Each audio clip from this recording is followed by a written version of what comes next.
Dito po ba nagtatrabaho si Miss Rosel? Siya yun po. Ay, may delivery po para sa inyo.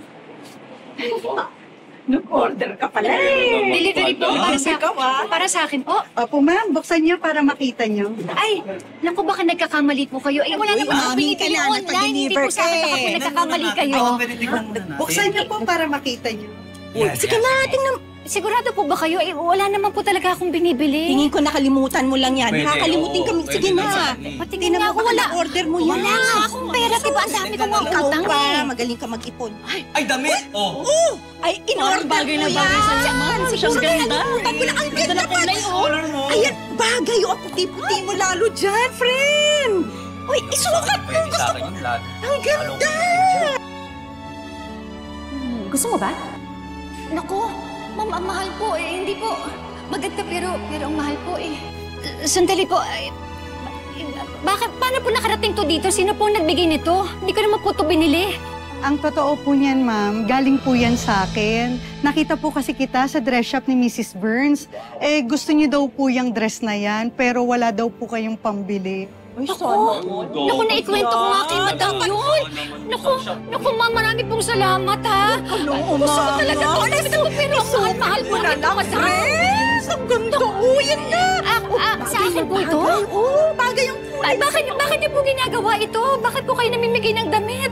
Content creator po ako. Ang style ko po, nagbibigay po ako ng mga regalo para sa mga katulad niyong mommies. Yes po, parang pagbibigay-pugay namin sa kanila.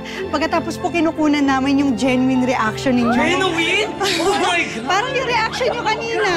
Ay, ito ba yun? Opo, yan po. Okay lang po ba? Salamat talaga pa kayo. Naku, ang ganda ka. Wala ka ng dahilan na hindi mo alam ba ito? Pare, anong gagawin natin dito? Yes, sir. What can I do for you? Meron ditong babae kanina na tumitingin ng damit at sapatos.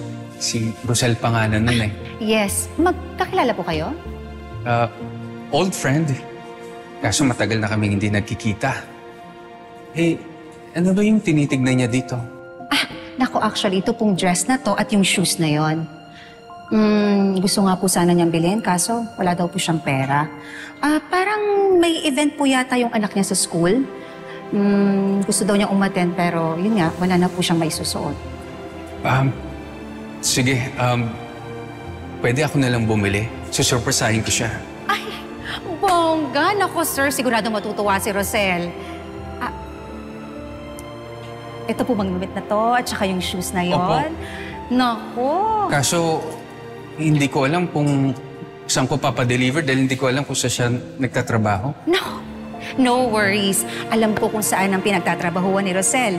Kasi lagi akong umu-order sa kanila ng flowers. Good. Favor na lang po huwag niyong sasabihin na sa akin ang galing. Sige, sir. Okay po, no problem. Sige, sir, kunin ko na po itong shoes. Ibaalot ko na po. Excuse me lang po. Pare, paano mo na ngayon yan padadala kay Rosel? Dok, hindi ako. Ikaw. O ngayon, kung ayaw mo, di utos mo sa sekretary. Alam mo, okay nga yung nagkaroon ka dito ng clinic sa Manila. Di ba malapit lang dito yun? Pare, bakit ako? Hindi naman ako pwede. Dok, pag inutos ko yan sa sekretary ko, baka madulas yung kay Bia. Naku, magkakagulo, Dok. Pare, baka naman misis ko naman ang pagdudahan ako. Paano to?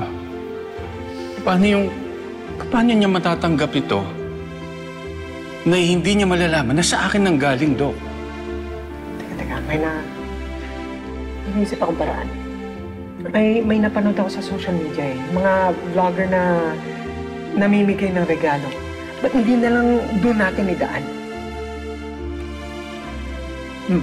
Pwede. Pwede yan, Dok. Diba? Marami pong salamat. Ako, malaking tulong po talaga sa akin. Paano ko ulitin ang reaction, ma'am? Okay lang dito pa, ha? Sama kayo. Sige po, Tara po, dito Sige po po, tayo. sige po. Ma'am, dito.